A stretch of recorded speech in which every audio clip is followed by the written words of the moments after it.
If you're a Patreon supporter, you can watch this video ad-free at the Patreon page. To become a Patreon supporter, please go to patreon.com/TJR the original. Whether you're a Patreon supporter or not, I want to thank you for watching this video, and I hope you enjoy it.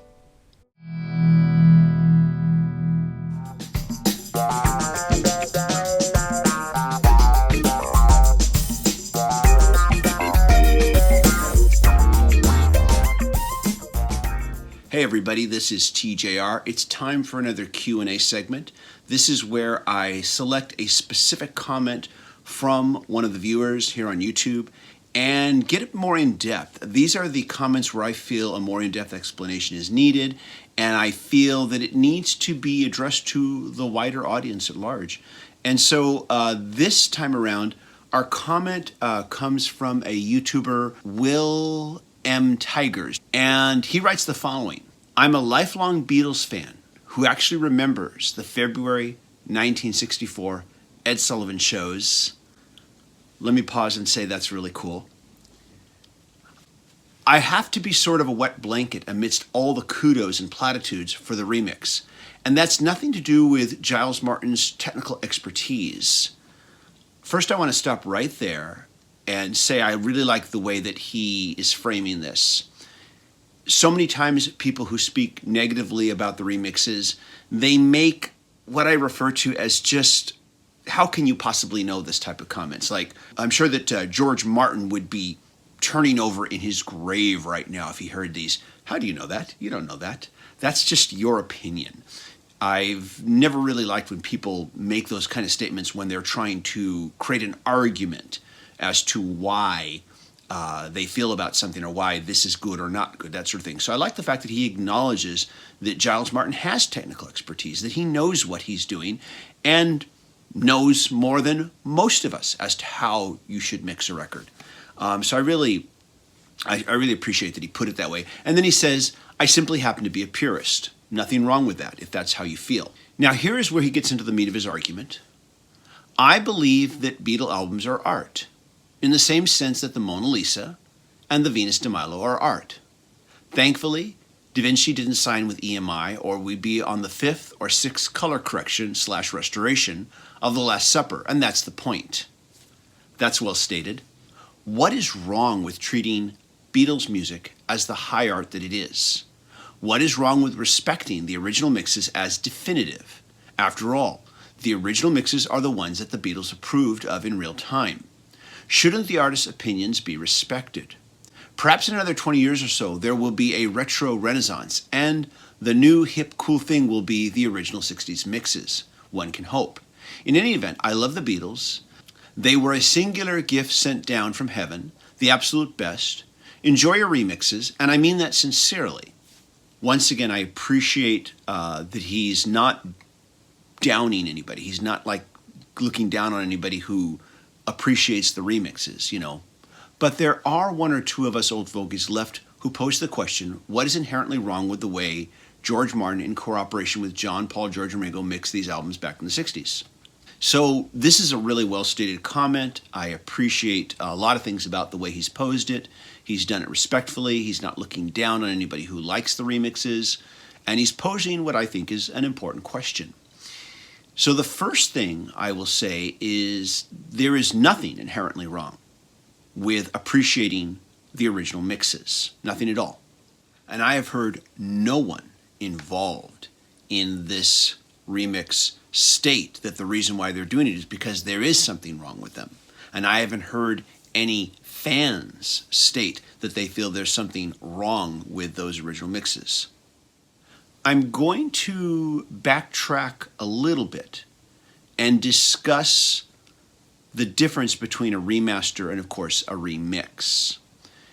We oftentimes remaster older movies. We take the original picture, we clean it up, we get rid of the scratches, the little pops and things, we correct the audio, make the audio cleaner. We do everything we can to make that original movie look and sound as if it had just been made, as if the print had just been released and the way it might have looked and sounded when it first appeared in theaters, and sometimes we can even make them look better than how they first appeared and sounded. But we're not changing anything in it. And that's kind of what a remaster is like. A remaster, we are simply taking the original stereo mix and we're doing everything we can to just bring out the clarity. A remix is a totally different thing. In a remix, we are going back to all the original tracks and we are changing how those tracks were mixed. You might have the bass a little higher on one track and the drums down a little lower. Subtly change that and the song is going to sound different. You might put a little more reverb on one of the Beatles' voices to create a more expansive sound. Do that and you might drown out something that previously people could hear. So I understand where this YouTuber is coming from in his remarks. So there is always this danger that you could completely ruin it by trying to remix. Now, thankfully, prior to doing any of this, one of the first things that was done before any remixes were ever created, and I'm talking before Love, all of that stuff, was the original mixes were preserved digitally. And I'm sure they were backed up too. This way we will always have a copy of those original mixes. I want to specifically address now this Da Vinci comment from Will M. Tigers, and I'm just going to read this again. Thankfully, Da Vinci didn't sign with EMI or we'd be on the 5th or 6th color correction / restoration of The Last Supper, and what's the point? This is a very good statement, I feel. But there are some differences. The Last Supper is a one-of-a-kind. We only have one physical copy of this. That's all we have. If we do anything to that physically, if we actually go in there and change the paints, and I'm talking physically, not digitally, we are destroying the original vision and we are changing it forever. We can't do that until maybe someday we have the kind of replicator technology that they have on, Star Trek The Next Generation, where they could produce an exact physical replica of Da Vinci's painting. But even then, you leave the original be. Common sense tells you have to do that. And you mess with that copy if you're going to do something like that. Now, we can, of course, scan The Last Supper and make a digital copy of it, which we can, of course, then recontextualize. We can change it. We can alter it. We can see what it might have looked like if he had used modern, painting techniques or modern airbrush techniques. And we do see this. We do see recontextualizations of these masterpieces, but they are digital recontextualizations. They don't affect the original. The original is still there to be enjoyed and appreciated, but we can see it recontextualized in a different way. And we even do this in advertising as well, in other forms of media. Now, the original stereo mixes, of course, we can create an infinite number of them, of those original mixes, thanks to digital technology and even as far as physical technology. We can create infinite numbers if we want to of those original mixes. They're not going anywhere. They're there to be enjoyed. They're available for purchase. They're available on streaming media. Even with the remix available, music listeners can still listen to the original stereo mixes. They are there. I should also point out that unlike Da Vinci, who could not be alive right now to be able to approve of any changes if, in fact, we were doing that, the surviving Beatles and their widows are alive, and they have to sign off and approve on these remixes. Giles Martin has stated in interviews, "My bosses are Paul McCartney, Ringo Starr, Olivia Harrison, and Yoko Ono, and they have to approve of these remixes." And I bring this up because you have the one comment here, what is wrong with respecting the original mixes as definitive? After all, the original mixes are the ones that the Beatles approved of in real time. Shouldn't the artist's opinions be respected? And so, yes, the surviving Beatles' opinions are being respected, and that also includes the widows of those that are no longer surviving. I also want to address this comment here about a retro renaissance for the original mixes that might happen in maybe 20 years or so. And quite frankly, I can see that happening too. And I can certainly see where, after some time removed from this remix, I will probably very well go back and re-listen to the original 60s stereo and the original 60s mono mixes. And that I will with the knowledge of that remix, find new things to appreciate about those original mixes. And I can see that happening in other music fans as well. And it's just a natural part of the evolution as to how we experience art over the years and how art is recontextualized over the years, which is something that has always been happened in history. The important thing is to always respect the original, and I don't think anybody disrespects the original Beatles mixes, both the 60s stereo and the 60s mono mixes. With these remixes, with both Sgt. Pepper and the White Album, I feel that Giles Martin has done a very good job of walking what is a very fine line and a very difficult line. He has worked very hard to change these mixes in a way that gives us a more enhanced experience listening to them, but also remain true to the vision of the original mixes at the same time.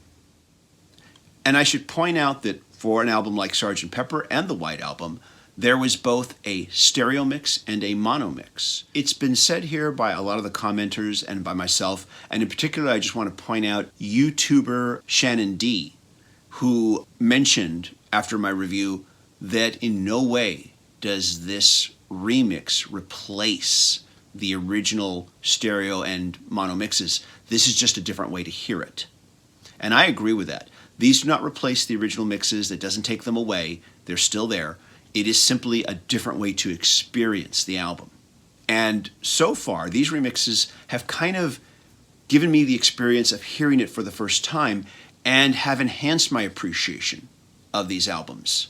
In my review of the White Album, I mentioned that it wasn't on the top of my favorites list, which is not to say I don't like it. I do like it a lot. I think there's great songs on it. But when I usually have my go-to Beatles fix, I tend to reach for other albums more than I do the White Album. This remix is definitely raising how I feel about the White Album as far as its rank, and I think I'm going to be going to it a whole lot more than I used to. So those are my thoughts on this topic. I want to thank Will M. Tigers for posing such a great question and for starting a discussion on this. And so, Will M. Tigers, I'd be curious to know what you think of my insights. You know, does this change how you feel? It doesn't have to. You know, I respect your opinion on all this. And everybody else, I'd like to hear your comments on this too. Everybody, please be respectful. I want to make it perfectly clear, while I disagree with Will M. Tigers, I completely respect his opinion. And so if you are going to disagree with him, please state your disagreements respectfully. This was a really great comment, I felt. Everybody, thank you for watching, and hopefully you enjoyed this particular episode of Q&A. And I really do need to do more of these. I've only done one previous, but I really should do more. So keep your comments coming. I also want to thank everybody for their comments on the review that I posted on the remix. I am working on the various bonus CDs, Blu-ray, and book that comes with the Super Deluxe Edition, and I will be posting those reviews in time, so stay tuned for those. As always, if you like what I'm doing and want to show your support, please click like, click subscribe, and click that notifications icon so you can know when I release new videos. If you'd like to be able to help me produce more videos, please consider becoming a Patreon supporter. Patreon supporters oftentimes get early access to videos, they always get the videos ad-free, and they do get access to exclusive content. As little as just the cost of 1 cup of coffee a month can make a huge difference. For more information on my Patreon page, please go to patreon.com/TJR, the original, and you will see links overhead and in the description, and you will see links for other videos that you might want to check out. Feel free to click onto those too. I want to thank everybody for watching. Looking forward to hearing what you have to say. Take care, everybody. Bye-bye.